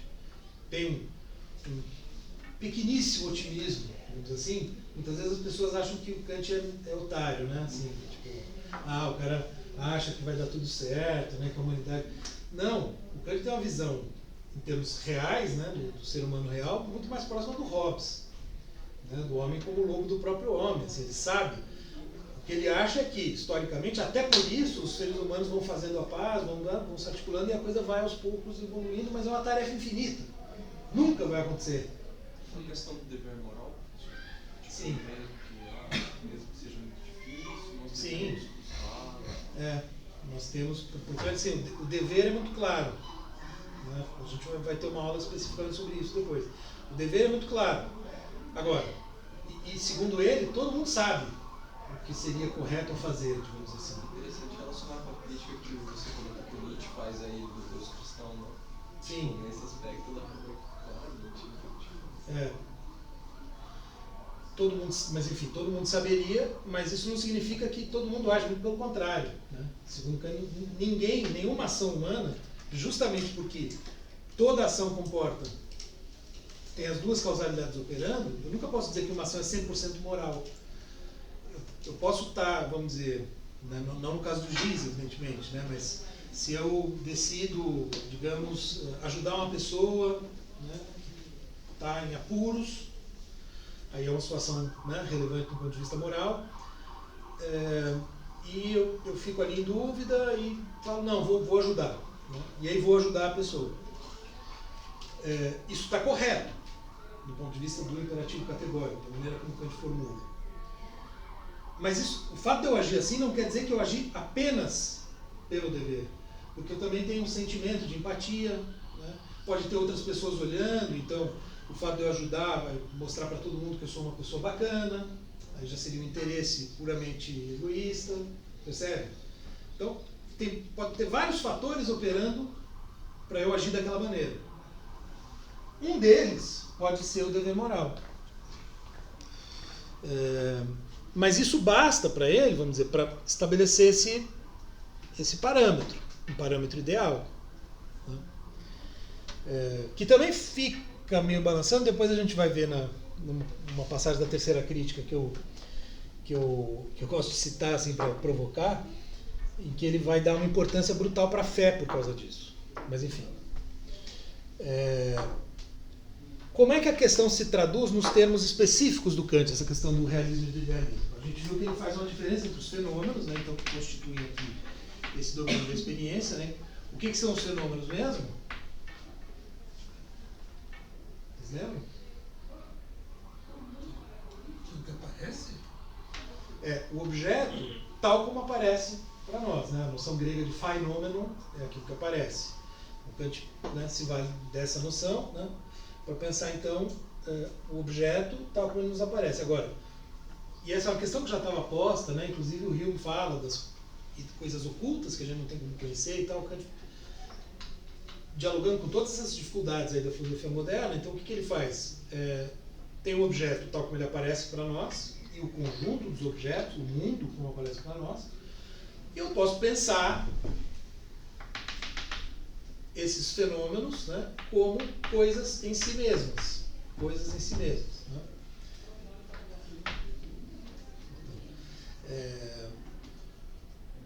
A questão então seria o seguinte: se isso aqui pode ser, né, assumindo essa hipótese idealista, ideal, afirmar que o fenômeno é real implicaria afirmar que ele existe de fato. E para afirmar que ele existe de fato, ou seja, existe independentemente de como nós articulamos esse mundo, significa afirmar que a coisa em si existe. Ou que esse fenômeno existe enquanto coisa mesma. Aí vai ter todo um jogo, inclusive, com a palavra, né? Porque o Kant usa a expressão Ding an sich. A fenomenologia posterior, o Russell, sobretudo, né, vai usar a palavra Sache, que é sinônimo de Ding, que é outra palavra para coisa, né, e não vai falar aqui Ding an sich ou Ding an sich selbst, né, a coisa em si mesma, o selbst é mesmo. Né. O Russell vai falar de Sache selbst, a coisa mesma, para falar o fenômeno já é a coisa mesma. Está dialogando com esse problema. Ora, no caso do Kant, o fenômeno é a coisa mesma ou não é a coisa mesma?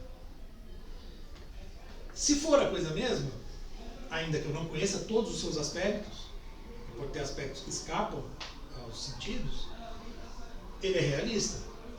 Porque ele está assumindo que um objeto independe para existir de mim, de nós. Né?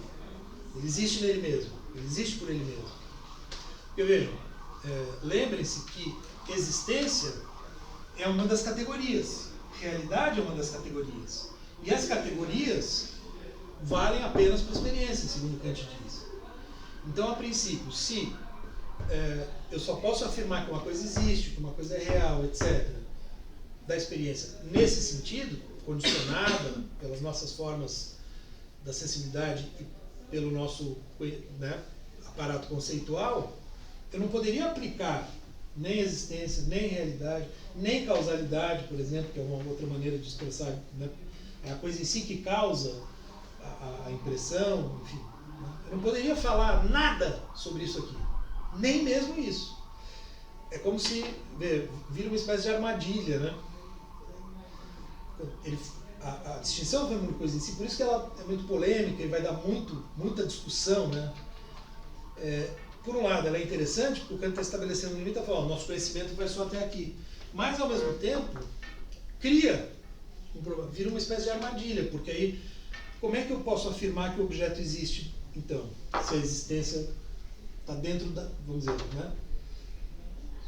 Como é que eu posso afirmar? Mas esse é o problema. E o problema maior ainda, aí não para o Kant, mas para os leitores do Kant, é que ora ele afirma uma coisa, ora ele afirma outra. Né?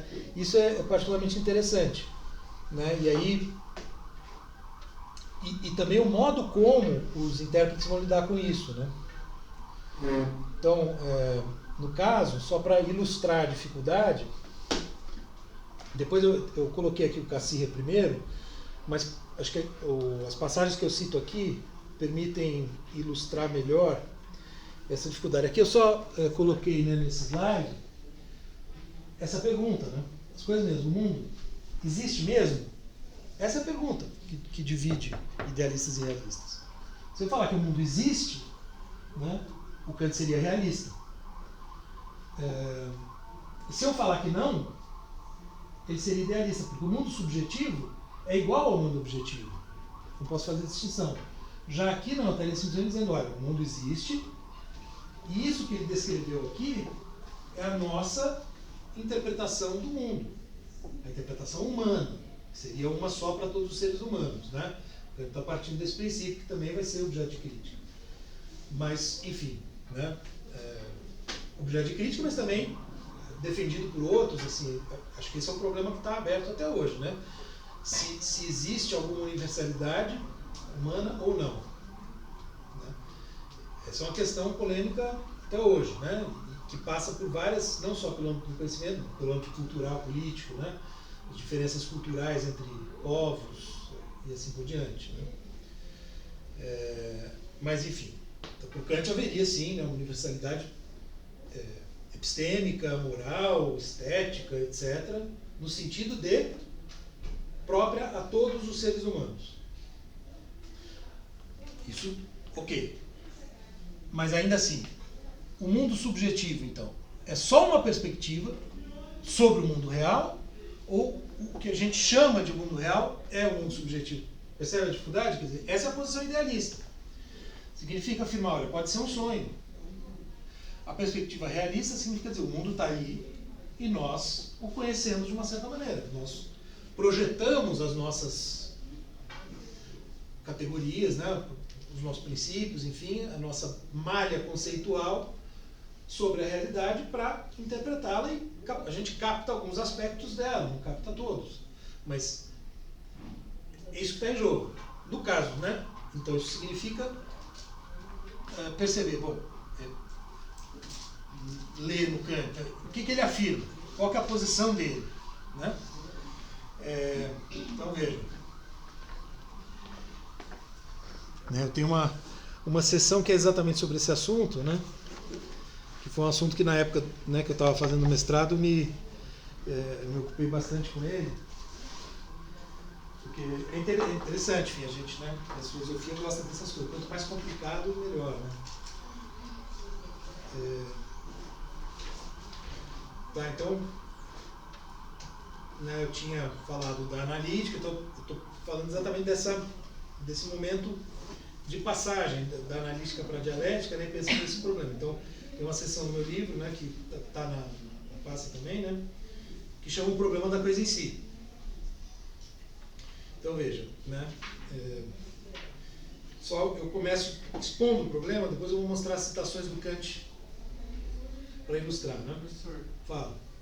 antes disso, eu falar que os fenômenos, que os objetos são coisas em si mesmo, a Kant, isso é uma ideia idealista ou realista?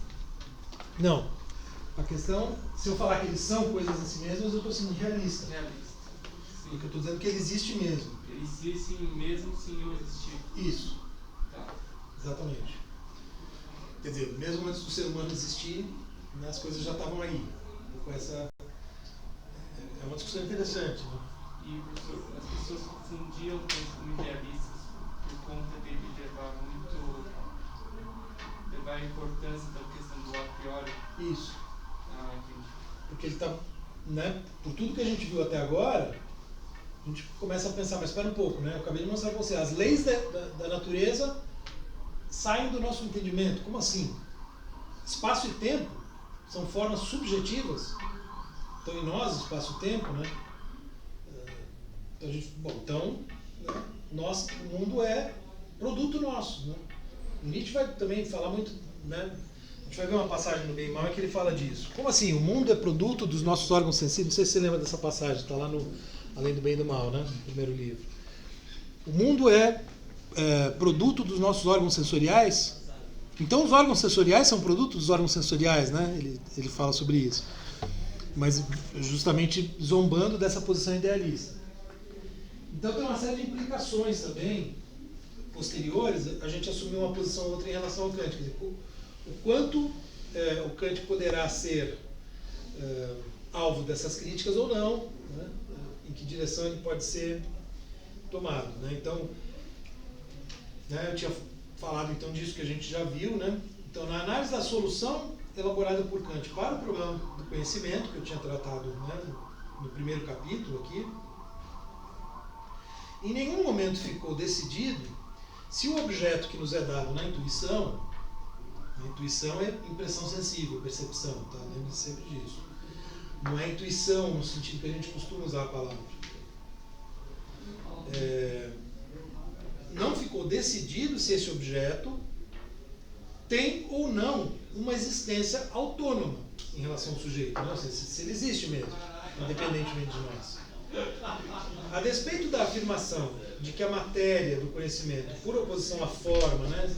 Eu mencionei de passagem isso na última aula, né? Quer dizer, ele também está dialogando, né, nisso com toda a tradição de Aristóteles, Tomás de Aquino, etc., que operam com a noção de forma e matéria, né? Forma e conteúdo. Então, a matéria do conhecimento, por oposição à forma, não é fornecida ativamente pelo sujeito, e sim por ele passivamente recebido, né? Então isso que a gente fala, eu mencionei na última aula, né? Aqui é uma passividade, né? A gente recebe a informação. Mantém-se a possibilidade de supor dois níveis de subjetividade. Um dito interno, correspondente ao papel ativo do sujeito, e outro dito externo, correspondente ao seu papel passivo. Ou seja, que é uma distinção, né, alguns fazem essa distinção, quer dizer, inclusive, né, eu lembro de um autor, agora me escapa o nome, enfim, tem em alemão, né, in uns, né, ou seja, dentro de nós, e o fora de nós, dentro de nós, né, que seria, no caso, a experiência. Está fora, mas esse fora ainda é dentro. Então, ainda seria possível supor a completa dependência do objeto, inclusive quanto ao existir do sujeito, no sentido mais forte da afirmação de que sem sujeito não tem objeto. Em sentido inverso, porém, a exterioridade do objeto também pode ser interpretada como absoluta, como existindo mesmo, né? E ele tomado como existindo independentemente do sujeito. Ambas as leituras, a primeira fazendo de Kant um idealista, a segunda um realista, bem como outras intermediárias, né? Enfim, contam com numerosos adeptos desde o tempo do aparecimento da obra kantiana. Essa polêmica sobre isso e sobre a coisa em si está dada lá, aliás, né? Ainda com Kant vivo, né? Tem a aporia da coisa em si, lá o Jacob e outros autores dialogando com o próprio Kant, né? Ele escrevendo a refutação do idealismo, em diálogo com isso. Então, já na época, né, essa polêmica se coloca. E se a própria obra de Kant, que deveria servir de critério decisório, não parece arrefecer a dúvida, muitos autores preferem, né, muitas vezes, muitos autores preferem deixar a questão de lado. Mas, enfim, aí eu falo que eu não vou deixar de lado, eu vou falar sobre ela. Aí vejam. Tá, então vou citar duas passagens do Kant para mostrar como ele fala coisas diferentes. Então, nos Prolegômenos, que é esse livro de 1783, ele fala o seguinte: de fato, se enxergamos com tanto mais razão os objetos dos sentidos como meros fenômenos, admitimos, porém, ao mesmo tempo, que eles repousam sobre uma coisa em si mesma como seu fundamento, ainda que não saibamos como ela é constituída e só tomemos conhecimento de seu fenômeno, isto é, do modo pelo qual nossos sentidos são afetados por esse algo desconhecido. O entendimento, portanto, ao mesmo tempo em que admite fenômenos, aceita também a existência de coisas em si mesmas. E podemos então dizer que a representação desses seres que subjazem aos fenômenos, portanto, meros seres inteligíveis, é não apenas permitida como ainda inevitável. Essa passagem é o quê? Realista ou idealista? Realista. A coisa existe, tá? O fundamento é real. É uma passagem fortemente realista. Mas aí veja, ele vai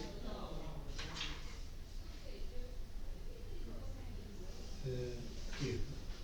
Essa é uma afirmação que está na Crítica da Razão Pura.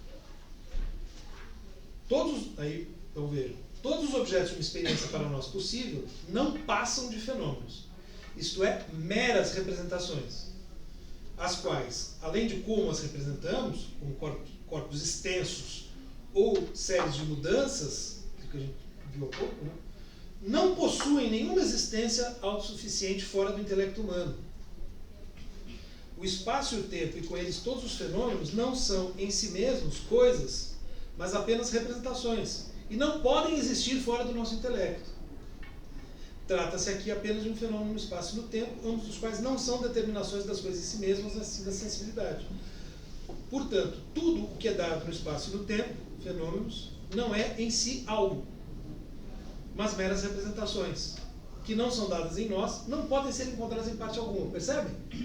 Aí aqui, né, claro, ele se contradisse, né? São passagens absolutamente contraditórias e que, portanto, deixam, né, os intérpretes malucos divergindo. É que nem as antinomias, não tem solução, né? Ele está afirmando claramente coisas opostas nessas duas passagens.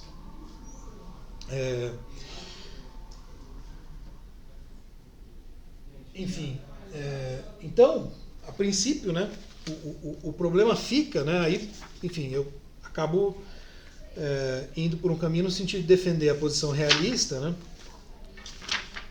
embora, vamos dizer, o próprio Kant sugira claro, a gente tem que ter uma interpretação muito cautelosa. Aliás, né, acho que esse é o ponto. Qualquer coisa que diga respeito a isso que, né, na imagem seria o oceano fora da ilha, mesmo quando a gente vai pensar, a gente tem que ter muita, né, pisar em ovos, né, digamos assim, né, tem que ter muito cuidado, né, senão o barco afunda, para usar a imagem do Kant, né.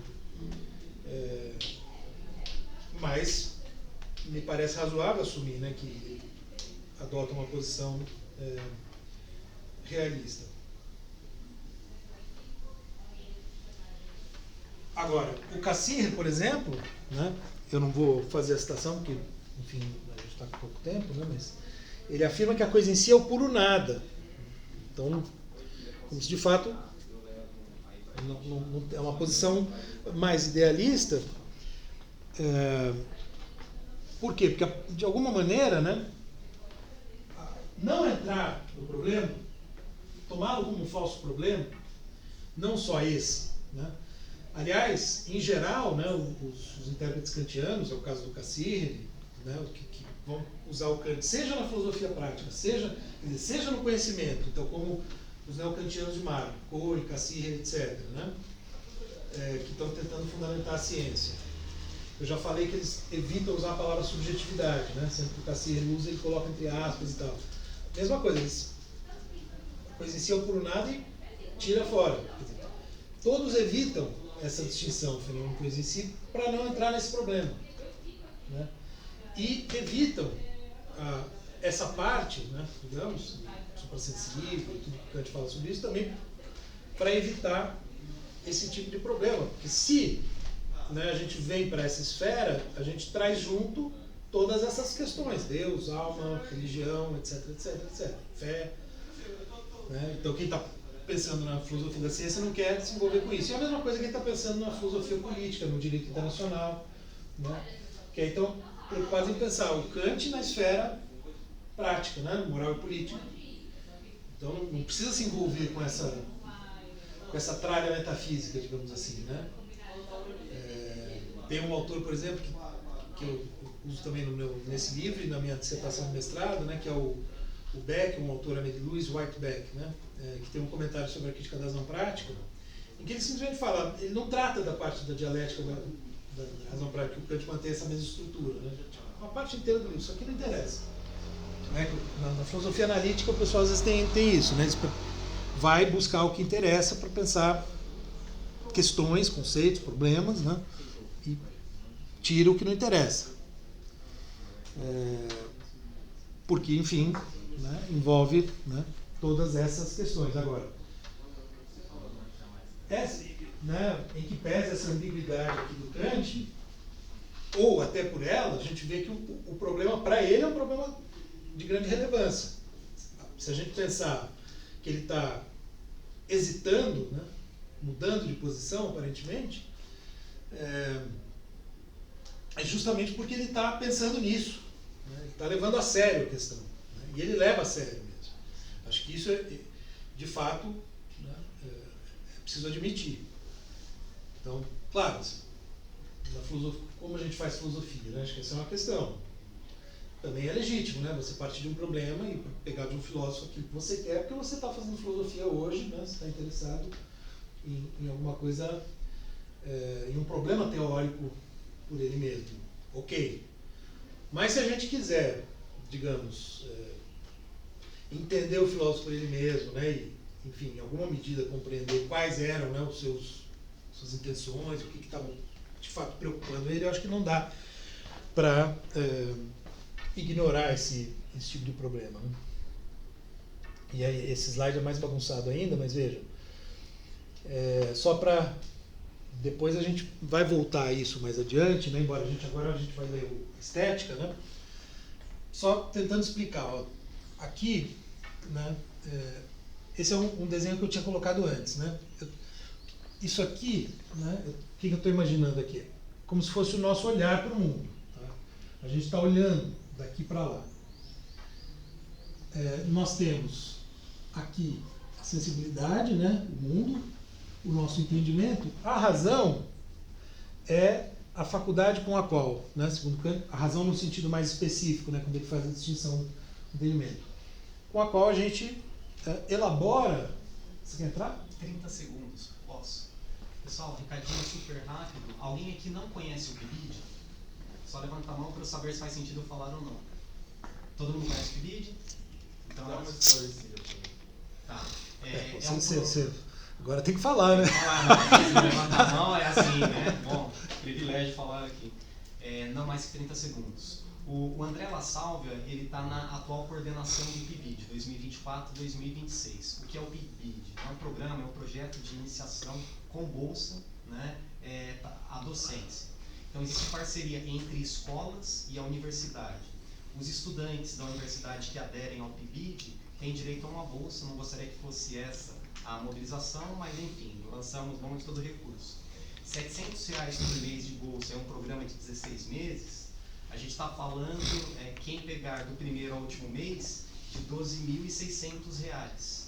Para qual jornada? Até 8 horas semanais. 16, 32 horas no mês. 700 dividido por 36, a gente chegaria à conclusão que é uma boa remuneração hora-aula, pensando inclusive em rede pública. Ou seja, o apelo financeiro é bastante interessante, mas mais do que o apelo financeiro é poder exercitar, né, esses saberes da filosofia no chão das escolas públicas aqui da região. Bom, então, convite, se alguém tiver interesse, é só pesquisar por PIBID, vai encontrar, tá? Assim, de forma resumida, pibid.fabc.edu.br/aluno. As inscrições estão abertas até o dia 20. Temos meus 30 segundos. Não, mas só quero te usar de exemplo, né? O que eu estava falando há pouco da ação moral, né? O Márcio, ele primeiro introduziu e falou assim, olha, não deve ser essa a motivação. Vocês devem fazer por dever, né? Por um princípio moral. Mas tem todo aqui esse interesse, né? Para que haja as duas motivações, né? Para que a ação seja causada por vários fatores, não só pelo fator moral, digamos assim. Perfeito. Fernando, obrigado. Gente, um abraço.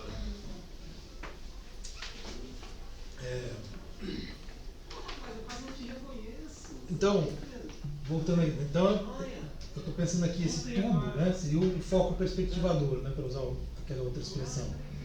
O que o Kant vai tentar mostrar? Né? Ele está, de novo, sempre tentando destrinchar, né, aqui que eu estou falando em termos mais gerais. A razão é aquela pela qual nós desenvolvemos raciocínios e, por exemplo, descobrimos as leis da natureza. Então, na ciência, né, a gente opera o tempo todo com a razão.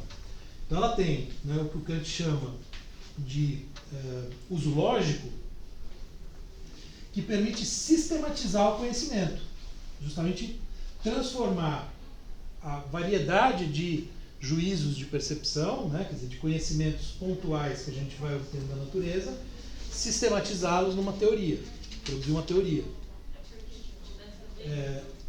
Então, isso seria um uso da razão, que é o uso lógico, que serve ao conhecimento científico. Só que, ao mesmo tempo, ela tem o que ele chama de uso puro. Né? O que é o puro, por oposição ao empírico? É aquilo que é só forma, que não tem conteúdo. Né? O que é o uso puro? Quando a razão, tentando entender o mundo, passa dessa fronteira, vem para cá. Só que isso que ela faz pode ter o que ele chama de um uso regulativo que vai beneficiar o conhecimento científico. Isso é o que vai aparecer na terceira crítica, na chave do como ser. Vamos pensar, a gente não pode conhecer Deus, vou dar um exemplo bem simples, tá? Mais ou menos essa lógica lá da terceira crítica. Mas vamos pensar a natureza como se existisse um orquestrador botando ordem na natureza. Isso ajuda a entender. A gente poderia pensar assim, né? Isso é um exemplo bem tosco, né? Mas, bom, Newton, né, que não era só um cientista, era um filósofo, né? Acreditava em Deus, tinha Deus no sistema filosófico dele. A gente poderia pensar, né? A ideia de Deus ajudou ele a montar a teoria, mesmo não existindo, ou podendo não existir.